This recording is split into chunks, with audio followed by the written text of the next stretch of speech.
हमारी पार्टी को कुचलने में, खत्म करने में प्रधानमंत्री जी ने कोई कसर नहीं छोड़ी। एक साथ हमारी पार्टी के 4 टॉप के नेता जेल भेज दिए एक साथ। अरविंद केजरीवाल, मनीष सिसोदिया, संजय सिंह, सतिंदर जैन। बड़ी बड़ी पार्टियों के अगर 4 टॉप के नेता जेल चले जाएं, पार्टी खत्म हो जाती है। आम आदमी पार्टी के 4 टॉप के नेता इन्होंने जेल भेज दिए। उन्होंने सोचा कि पार्टी खत्म हो जाएगी, लेकिन ये पार्टी नहीं है, ये एक सोच है। जितना ये खत्म करना चाहते हैं उतना ये बढ़ती जाती है, उतना ये बढ़ती जाती है। ये क्रश करना चाहते हैं प्रधानमंत्री जी आम आदमी पार्टी को। जो लोग मोदी जी से मिलने जाते हैं, वो कई लोग हमें भी जानते हैं, वो बाहर आके हमें बताते हैं कि आपके बारे में सबसे पहले मोदी जी से जो भी मिलने जाता है, सबसे पहले वो केजरीवाल की और आम आदमी पार्टी की 10 से 15 मिनट बात करते हैं। उनको कहते हैं कि आने वाले समय के अंदर आम आदमी पार्टी ही देश को भविष्य देने वाली है। वो खुद भी मानते हैं।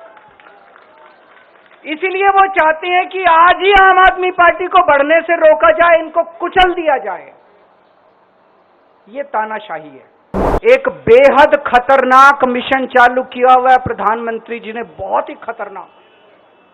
देशवासियों को यह समझने की, अब जब मैं बोलने जा रहा हूं, समझने की जरूरत है। उस मिशन का नाम है one nation one leader.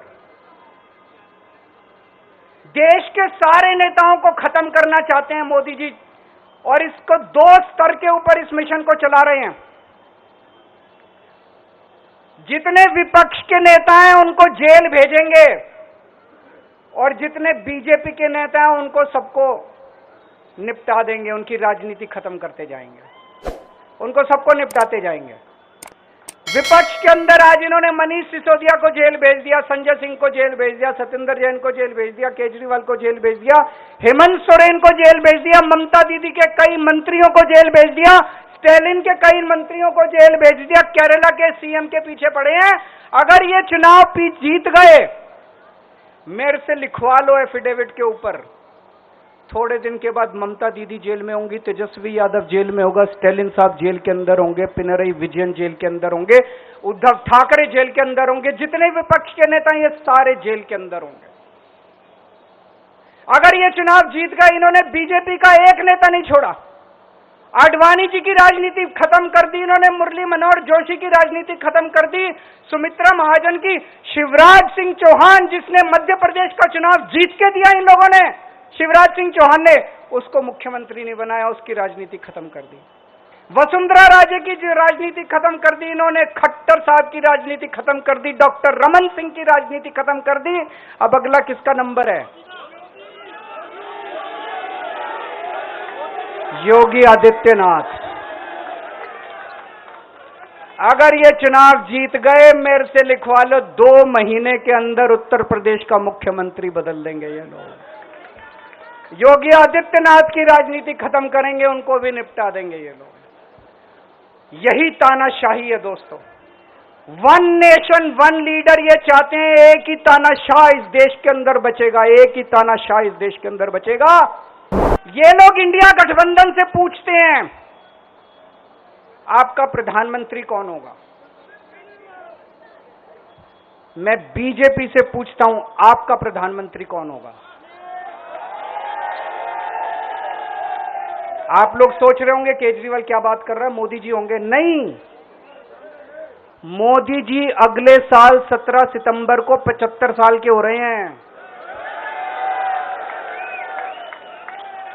BJP के अंदर मोदी जी ने 2014 में मोदी जी ने खुद ने रूल बनाया था कि बीजेपी के अंदर जो भी 75 साल का होगा उसको रिटायर कर दिया जाएगा।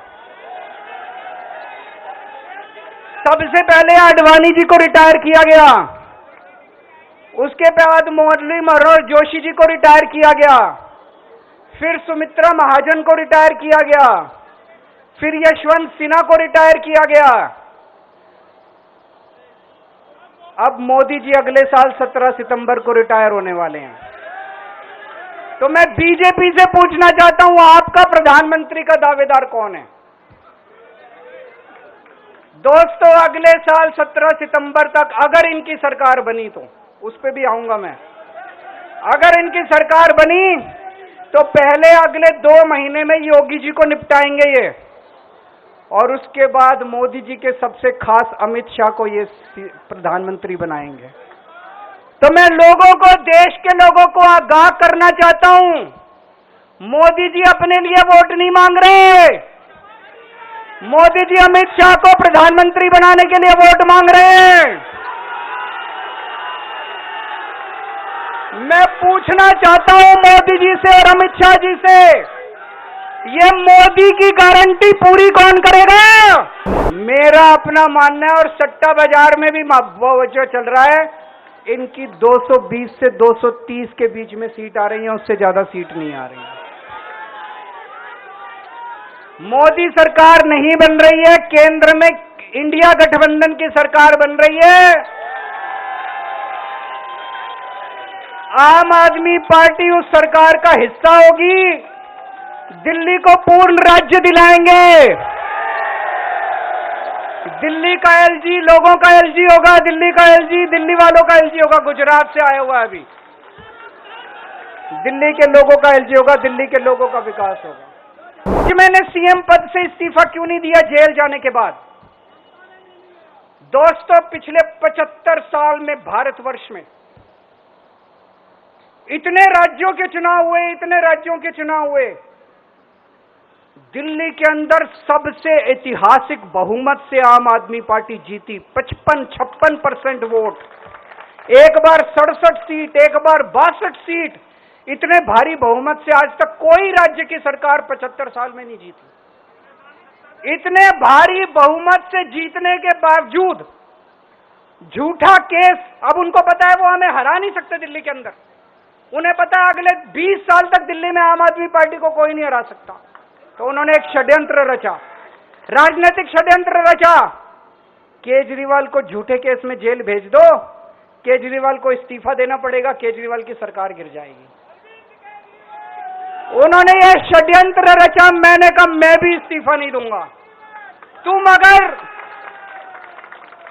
तुम अगर जनतंत्र को जेल में कैद करोगे तो जनतंत्र जेल से चला के दिखाएंगे। दोस्तों, सरकार भी जेल से चला के दिखाएंगे। कतई इस्तीफा, तुम्हारे ट्रैप में फंसने वाले नहीं हैं हम। ये अगर हेमंत सोरेन साहब को भी इस्तीफा नहीं देना चाहिए था, जेल से सरकार चलानी चाहिए थी। अगर हमने इस्तीफा दे दिया, ये तो बड़ा अच्छा है इनके लिए। जिस राज्य के अंदर ये चुनाव हारेंगे, उसके मुख्यमंत्री को पकड़ के जेल में डाल दो, सरकार गिरा दो। उसके मुख्यमंत्री को पकड़ के जेल में डाल दो, सरकार। आज मैं अगर दिल्ली की जेल के अंदर रह के दिल्ली की जेल से इस्तीफा नहीं दे रहा, वो इस तानाशाही के खिलाफ संघर्ष कर रहा हूं, इसको समझ लेना आप लोग।